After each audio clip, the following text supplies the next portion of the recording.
आज आम्ही सर्व धर्म जे धर्मगुरू आहे तिथे जमलोत।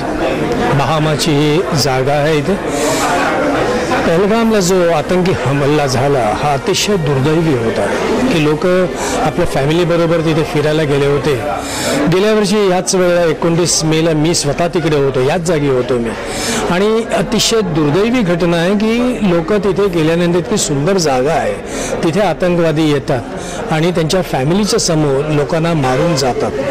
तर आम्ही एक शोकसभा इथे अरेंज केली होती की जे मृत झाले त्यांच्या आत्म्याला सद्गती मिळो, शांती मिळो, जो परिवार आहे त्यांना शांती मिळो।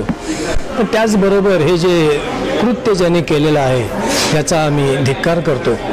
हा मानवतेला कलंक लागणारा प्रसंग आहे आणि आमच्या भारतभूमीमध्ये पुन्हा असली घटना होऊ नये प्रार्थना आम्ही सर्वांसाठी केली, जगभरात केली आम्ही की जिथे कुठे असे आतंकवादी असतील त्यांना सद्बुद्धी लाभो आणि सर्वधर्म सर्मीय आम्ही सगळे एक आहोत हे समजून निस्वार्थ प्रेम, निस्वार्थ क्षमाशीलता याचा आम्ही सर्वजण प्रचार करू आणि त्याच्यासाठी सर्वजण एकत्र आले।